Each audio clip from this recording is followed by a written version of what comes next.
Lukman Republik, Kepala Biro Kabupaten Jember, Media Nasional Sinopsis, Daud Squaidi, bersama Mbak Lexa atau Mbak Ella, seorang perempuan tangguh, perempuan berani yang sudah berhasil memperjuangkan hak anak, meskipun dalam perjalanannya sangat melelahkan, bahkan mendapatkan intimidasi.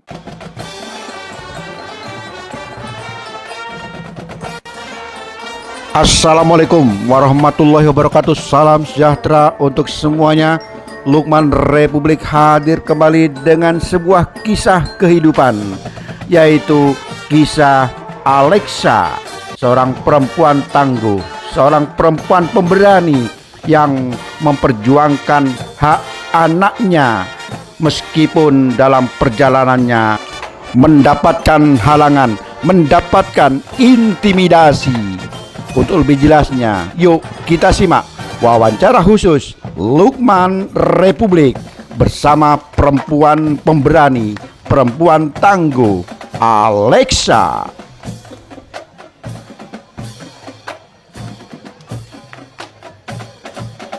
Assalamualaikum warahmatullahi wabarakatuh. Salam sejahtera untuk semuanya. Selamat berjumpa kembali bersama Lukman Republik, Kepala Biro Kabupaten Jember, Media Nasional Sinopsis, Daud Squaidi. Pada hari ini, hari Rabu 11 Desember 2024, saya ada di The Orange Cafe di seputaran perumahan Bernadilands, Kecamatan Patrang, bersama seorang perempuan tangguh, perempuan pemberani. Beliau adalah Mbak Lexa atau Mbak Ella. Ya, assalamualaikum warahmatullahi wabarakatuh, Mbak Ella, Mbak Lexa. Waalaikumsalam, Bapak Lukman. Oke, kabarin Mbak. Alhamdulillah baik. Ya. Gimana? Hujan-hujan ya? Hujanan tadi Mbak? Kehujanan Pak, sedikit. Ya, karena semangat, ya. Ya, karena semangat. Ya, sama dengan saya, hujan-hujan basah. Karena kita sudah komitmen. Ya. Kita walaupun hujan tetap harus kita laksanakan karena sebuah komitmen. Ya. Pada sore hari ini saya ingin berbincang-bincang tentang sebuah perjuangan Mbak Ella, Mbak Lexa ini dalam memperjuangkan hak anak, terutama hak anak. Ya. Gini Mbak, apa sih yang menjadi latar belakang Mbak Ella, Mbak Lexa sehingga berhasil memperjuangkan hak anak? Apa yang menjadi latar belakang sehingga Mbak Ella itu, aku harus memperjuangkan hak anak saya gitu ya? Yang menjadi latar belakang apa sih? Di mana? Jadi Bapak Lukman, setelah saya bertemu dengan Bapak Supri Handoko selaku Kadisnaker Kabupaten Jember, tidak sengaja kita mengobrol. Beliau bertanya tentang kehidupan sehari-hari saya, tentang status saya, tentang keadaan anak saya. Di situ saya menceritakan keseharian saya, dan di situ Bapak Handoko memberikan motivasi dan dukungan untuk saya memperjuangkan hak-hak anak saya. Pak Handoko memberikan arahan saya untuk mendatangi UPT Perlindungan Perempuan dan Anak. Saya di situ menemui Bapak Budi selaku Kepala UPT Perlindungan Perempuan dan Anak. Saya di sana dijelaskan bagaimana tahapan-tahapan untuk memperjuangkan hak-hak anak saya. Seperti itu. Jadi ide ini tercetus setelah saya bertemu dengan Bapak Supri Handoko. Seperti itu. Gimana prosesnya? Proses dalam memperjuangkan hak putra apa? Putra. Proses memperjuangkan hak putra dari Mbak Ella memakan waktu yang cukup lama dan melelahkan apa gimana? Prosesnya begitu panjang Pak, begitu melelahkan ya, menguras waktu saya, menguras energi, menguras ya segalanya lah. Saya harus meluangkan waktu untuk ini. Tapi berkat motivasi dan dukungan Bapak Handoko dan Bapak Budi selaku UPT Perlindungan Perempuan dan Anak, saya memberanikan diri untuk memperjuangkan hak-hak anak saya ini biar diakui secara hukum. Prosesnya begitu panjang. Saya melaporkan, saya menggugat ayah anak saya, gitu ya, di Pengadilan Agama bulan Agustus, dan itu prosesnya begitu panjang Pak. Di situ saya setelah saya mendapatkan motivasi dari Bapak Handoko, saya memikirkan betul-betul apa yang diucapkan beliau-beliaunya, sehingga saya memberanikan diri. Setelah itu saya meminta doa kepada Allah, semoga saya diberikan kesehatan, kekuatan untuk menyelesaikan permasalahan saya ini. Setelah itu saya meminta restu kepada orang tua saya untuk diberikan kekuatan, kelancaran menyelesaikan masalah ini. Dan orang tua saya mensupport dan mendoakan untuk kelancaran perkara saya ini. Setelah itu saya mengkonsultasikan rencana saya ini kepada teman saya yang ahli hukum, yang mengerti hukum, yaitu Roni Martawijaya. Nah, itu teman saya. Advokat beliau. Kenapa? Advokat beliau. Ya, beliau advokat. Gitu. Mengkonsultasikan masalah itu kepada Mas Roni, dan Mas Roni menjelaskan inilah kalah-kalahnya seperti ini, dan menyarankan untuk saya memakai jasa pengacara. Saya punya teman di Jember, kebetulan Mas Roni stay-nya di Surabaya, jadi tidak bisa mendampingi saya secara intens. Jadi saya memakai teman saya untuk mendampingi saya, yaitu Muhammad Yasin, sarjana hukum. Muhammad Yasin. Ya, Muhammad Yasin, sarjana hukum, dan yang membantu saya sampai proses selesai adalah Mas Yasin itu. Jadi seperti itu. Di dalam saya menjalankan dan menyelesaikan masalah ini, saya itu mendapatkan rintangan-rintangan yang cukup berat ya. Mental saya diuji, keberanian saya, waktu saya, dan saya sempat mendapatkan intimidasi dari kedua mertua saya. Mereka menyarankan saya mencabut laporan itu karena mereka merasa malu mungkin ya, karena mereka juga dapat imbasnya seperti itu, mengintimidasi supaya laporan itu dicabut. Tapi saya sudah bertekad untuk melakukan ini, menyelesaikan permasalahan ini sesuai arahan Bapak Handoko dan teman-teman saya. Seperti itu, Pak. Jadi saya sudah bertekad, saya melanjutkan ini ke perkara hukum. Setelah itu kita dimediasi oleh pengadilan agama, tidak berhasil, tidak menemukan titik kesepakatan, sehingga hasil akhirnya yaitu adalah putusan hakim. Seperti itu, Pak. Itu tahapannya. Apakah sempat merasa putus asa, lelah ketika terutama ujian yang terberat ada intimidasi? Ya, apakah sempat menurunkan semangat? Ya.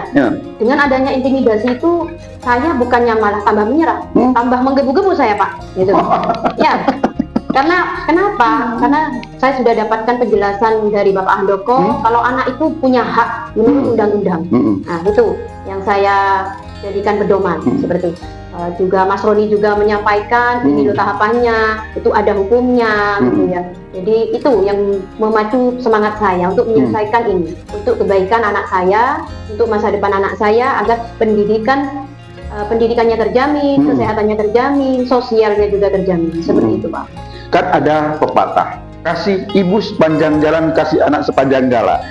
Artinya demi anak, apapun akan dilakukan, kan ya, akan dilakukan untuk anak.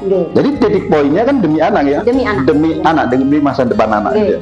Sehingga walaupun ada intimidasi, saya tidak goyah. Tambah semangat kan, gitu ya. Gitu ya. Setelah perjuangan ini berhasil, ya, gimana perasaan Mbak sekarang? Perasaan saya sekarang ya lega, Pak. Karena saya dapat memperjuangkan hak-hak anak saya yang sudah bertahun-tahun tidak diberikan oleh orang tuanya. Gitu ya.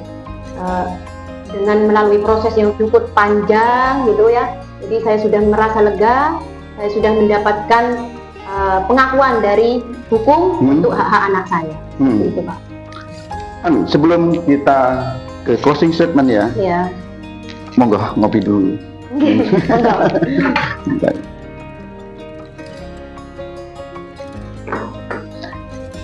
Dan juga ditemani oleh Keripik Tempe Mamira, teman ngopi, teman berdiskusi dan berbagi. Keripik Tempe Mamira, teman ngopi, teman berdiskusi dan berbagi. Nah, ini produk asli Jember. Kalau selama ini keripik tempe itu Malang, yang ya, Jember sekarang udah punya produk juga namanya keripik tempe Mamira. Monggo juga ini di TV. Gurih sekali ya, Pak. Ya. Ini produksi Ajung Pancakarya. Ajung Pancakarya. Nah, Pancakarya Kecamatan Ajung. Oke, luar biasa. Nah, kemudian produksi saya sendiri. Oke, monggo. Silakan yang mau order untuk warga Jember ya. Kita lanjutkan ya. Oke, monggo. Nah, tentunya nasib yang dialami oleh Mbak Ella ya. Kaum perempuan, tidak hanya Mbak Ella ya, Mbak Leksa. Banyak leksa yang lain yang ada di Kabupaten Jember, bahkan di seluruh Indonesia ini yang mengalami nasib seperti Mbak Leksa, di mana ya seakan menjadi korban dari dari ya boleh dikatakan lelaki kurang bertanggung jawab. Masih banyak. Nah, dari pengalaman ini tentunya ini bisa menjadikan sebuah pembelajaran, bisa diketuk tularkan kepada leksa-leksa yang lain agar berani ya. Nah, pesan khusus Mbak Leksa untuk kaum perempuan. Jadi Pak Lukman, semua perempuan itu pasti punya masalahnya masing-masing ya. Pesan dan kesan saya, apa yang saya alami ini, ketika kita membawa sebuah insight untuk menjadi wanita independen dan berdaya, kita langkah pertama yang kita harus lakukan adalah berani speak up. Gitu, Pak. Berani speak up, berani mengungkapkan apa yang kita rasakan, apa yang kita alami di muka umum. Kadang kan banyak wanita itu hanya berbondong-bondong meramaikan media sosial saja tentang masalah pribadinya tanpa tindakan apapun. Nah, itu yang membuat hak-hak kita sebagai wanita itu kadang terabaikan, hak-hak anak kita terabaikan, gitu. Jadi saya mengajak kepada seluruh wanita Indonesia, khususnya Kabupaten Jember, untuk berani speak up, untuk berani melakukan hal-hal positif, gitu ya, untuk hidupnya, untuk mempertahankan, memperjuangkan hak-hak kita sebagai perempuan, hak-hak kita, anak kita, biar terjamin masa depannya, seperti itu, Pak. Jadi kita itu, wanita itu harus kuat dengan segala apapun, dengan keadaan apapun, Pak. Karena setiap wanita itu adalah hak. Ya, oke, terima kasih kesempatannya Mbak Leksa. Semoga bincang-bincang kita ini membawa manfaat, bisa menjadi suri tauladan bagi perempuan-perempuan yang lain, bagi leksa-leksa yang lain yang mengalami nasib yang sama dengan Mbak Leksa, Bapak, terutama di Kabupaten Jember. Saya mau mengucapkan terima kasih ke teman-teman saya yang sudah mendukung saya. Pertama-tama saya mau mengucapkan puji syukur kepada Allah telah memberikan saya kesehatan, memberikan saya kelancaran dalam menyelesaikan masalah ini. Yang kedua, orang tua saya, berkat doa mereka saya bisa kuat sampai hari ini. Yang berikutnya saya mengucapkan terima kasih kepada Bapak Bupati Jember, Bapak Hendi Siswanto, karena telah mendukung saya. Oh, beliaunya juga mensupport? Mensupport, Pak, karena saya juga relasinya beliau, sahabat tagana. Jadi beliau sedikit banyak tahu tentang kehidupan saya, seperti itu. Saya juga banyak terima kasih kepada Kadisnaker Bapak Supri Handoko dan Bapak Budi selaku Kepala UPT Perlindungan Perempuan dan Anak yang mensupport saya dari awal sampai saya menyelesaikan masalah ini. Yang berikutnya, saya mengucapkan terima kasih kepada teman saya, Roni Martawijaya, dan kuasa hukum saya, Muhammad Yasin, yang sudah menyelesaikan perkara saya sampai selesai, dan kepala sekolah saya yang mendukung saya, tempat saya bekerja, Pak, itu mendukung saya, dan teman-teman saya ngajar, gitu, dan sahabat saya juga, Muzayana, dan teman-teman saya yang lain yang mendukung saya. Dan yang terakhir saya ucapkan kepada Bapak Lukman, yang telah mau mengangkat kisah saya ini, sehingga memotivasi seluruh wanita di Indonesia maupun di Kabupaten Jember untuk berani speak up, berani menyelesaikan, memperjuangkan hak-hak mereka, hak-hak anak mereka untuk kehidupan yang lebih baik lagi. Seperti itu, Pak. Oke, matur nuwun. Kesempatannya sudah ya bisa curhat, bisa ngobrol santai, namun ya walaupun santai ini penuh makna, karena di dalamnya ada unsur-unsur pendidikan di situ, pendidikan terutama kepada perempuan untuk berani berspeak up, berani berbicara tentang bagaimana memperjuangkan hak-hak anak. Oke, terima kasih kesempatannya. Dan bagi teman-teman aktivis, teman-teman jurnalis dan masyarakat Jember yang membutuhkan suasana rileks, suasana nyaman untuk berdiskusi tentang permasalahan-permasalahan yang ada di Kabupaten Jember ini, bisa datang di Cafe The Orange. Nah, ini backgroundnya orange. Nah, namanya Cafe The Orange yang ada di perumahan Bernadilands yang ada di Selawu, Kecamatan Patran.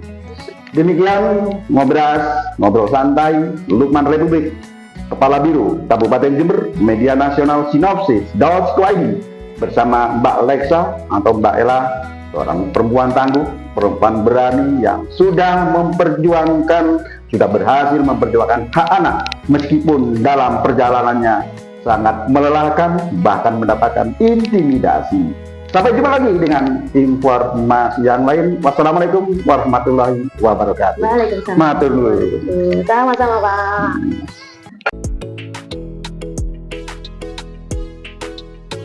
Demikian informasi Lukman Republik.